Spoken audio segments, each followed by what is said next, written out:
5 আগস্টের পট পরিবর্তনের পর বিভিন্ন দেশে নিযুক্ত 19 কূটনীতিককে দেশে ফেরত আসতে চিঠি পাঠিয়েছিল পররাষ্ট্র মন্ত্রণালয়। তাদের বেশিরভাগই ফেরত এসেছেন। যারা আসেননি তারা ছুটিতে আছেন। বিকালে সাপ্তাহিক ব্রিফিংয়ে এসব কথা জানিয়েছেন মন্ত্রণালয়ের মুখপাত্র রফিকুল আলম। সাবেক প্রধানমন্ত্রী ভারতের নাগরিকত্ব গ্রহণ করেছেন কিনা এই বিষয়ে কোনো তথ্য পররাষ্ট্র মন্ত্রণালয়ের কাছে নেই। তিনি কোন স্ট্যাটাসে ভারতে আছেন এটা আসলে ভারত সরকারের বিবেচনাধীন বিষয়।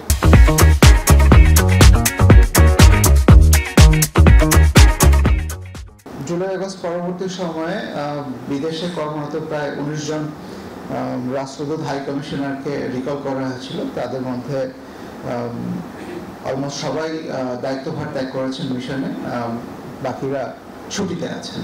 সবসময় 150 গজ স্ট্রিক্টলি মেনটেন করা সম্ভব হয় না। যে জায়গাগুলোতে এটা মেনটেন করা সম্ভব হয় না, স্বরাষ্ট্র মন্ত্রণালয় এটা খতিয়ে দেখবে বলে আমি বিশ্বাস করি।